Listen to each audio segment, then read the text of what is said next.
Halo guys, selamat datang lagi di M3D ID. Gue Marion. Jadi beberapa hari yang lalu gue baru saja membeli DJI Mini 3.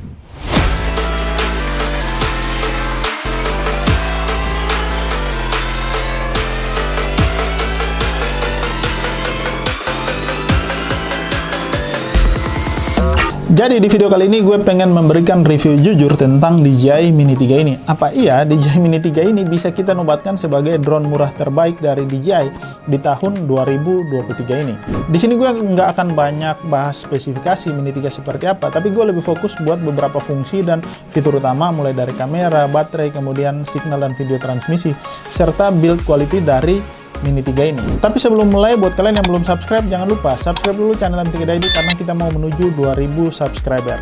Oke, nggak usah lama-lama, ini dia review jujur DJI Mini 3 ala M3D ID buat kalian. Oke, review pertama yang bisa gue berikan di sini adalah terkait kamera, foto, dan video yang ada pada DJI Mini 3 ini.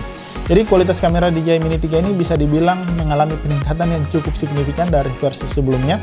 Sekarang Mini 3 ini pakai kamera 1/3 inci, kemudian 48 megapiksel ya, dan kamera baru ini kualitas perekaman Mini 3 ini menjadi lebih baik. Terdapat pilihan 4K sampai 30 fps, ada 2,7K juga, ada Full HD, dan juga ada HDR mode. Kemudian di sini nanti gue akan tampilin footage yang gue ambil dengan Mini 3. Gue setting auto aja, bisa kalian lihat kualitasnya seperti apa. Kemudian sebagai pembanding di sini kalian bisa lihat kualitas video 4K Mini 3 yang gue bandingkan dengan Mavic Air 2 punya gue.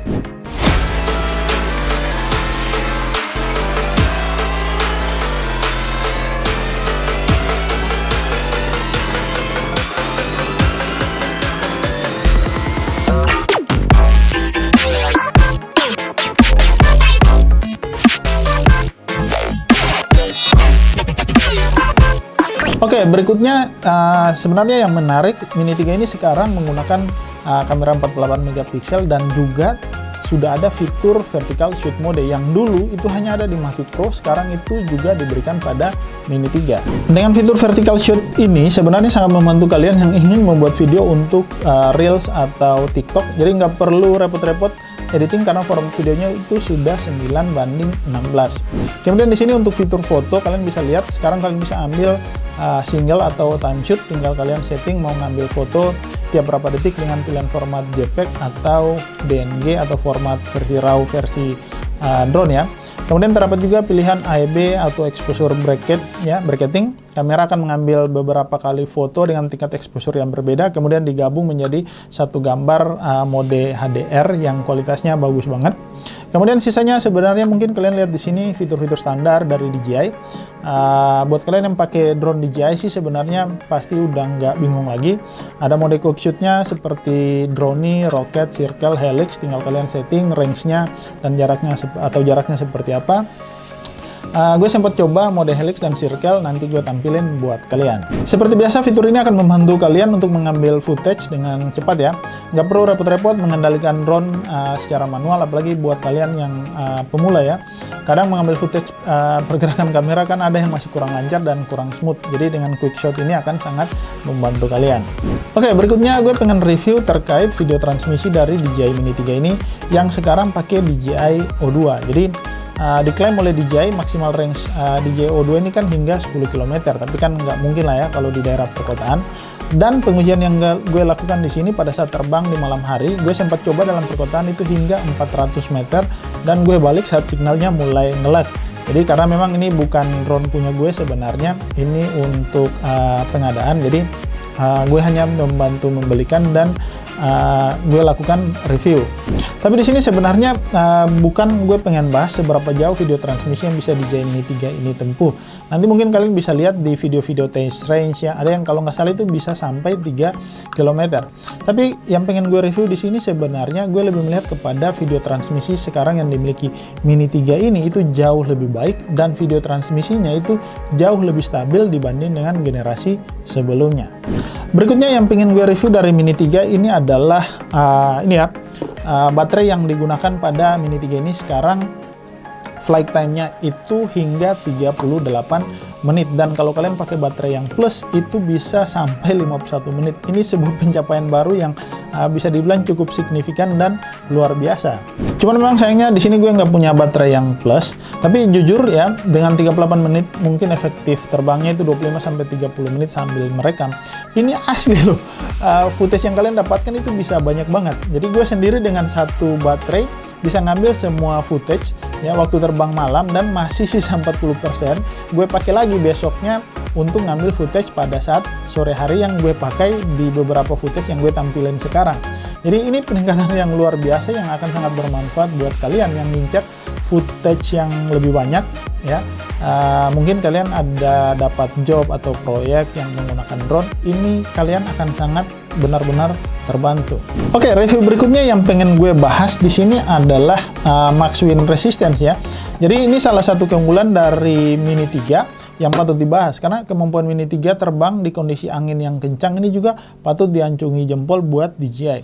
Jadi footage yang gue tampilin di video ini diambil di sore hari dan kebetulan itu di wilayah pantai. Jadi jujur ya, anginnya itu lumayan kencang, tapi Mini 3 ini nggak dapat warning strong wind selama gue terbangin.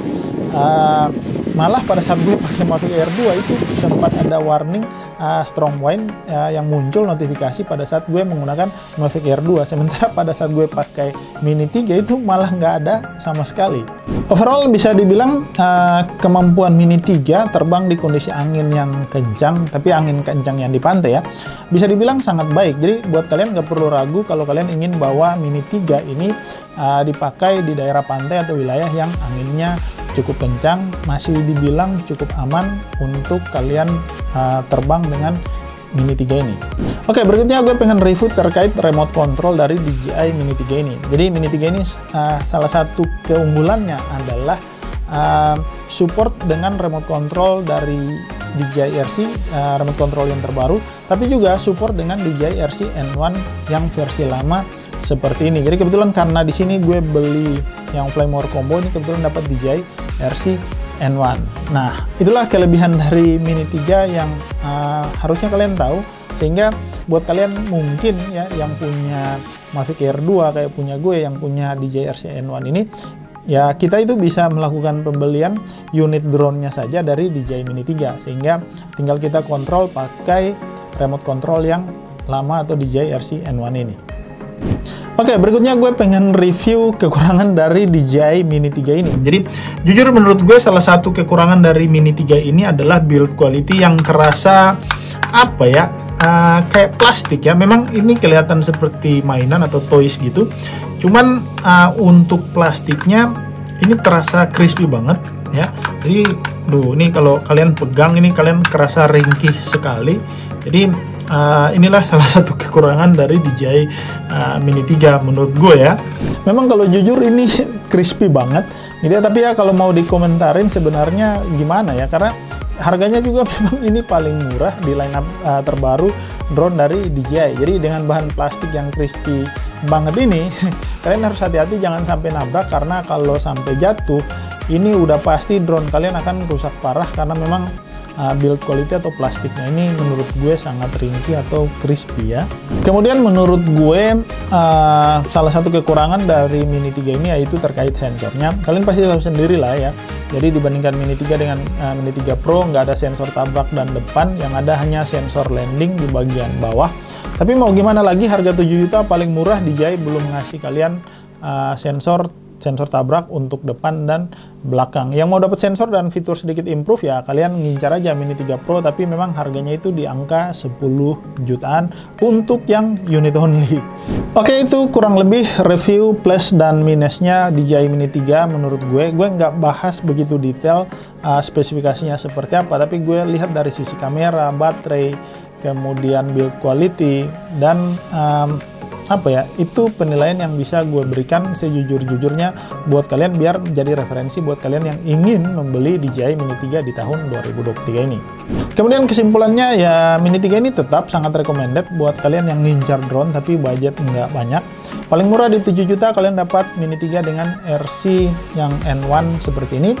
Udah dapat drone dengan kamera terbaru 48 megapiksel, bisa record hingga 4K ya, 4K 30 fps dengan HDR mode, bisa mode vertical shoot, kemudian baterai standar dengan flight time itu sampai 38 menit. Kekurangannya ya sama aja dari dulu, dari versi Mini 1, build quality-nya yang plastiknya itu crispy, nggak ada sensor tabrak di depan dan belakang. Kemudian apa lagi ya? Kayaknya itu aja review yang bisa gue berikan. Kalau kalian ada pendapat lain tentang Mini 3, reviewnya seperti apa, kelebihan dan kekurangannya, kalian boleh tulis di kolom komentar. Dan buat kalian yang belum subscribe, jangan lupa subscribe dulu dong M3D ID, karena kita mau menuju 2000 subscriber. Thank you!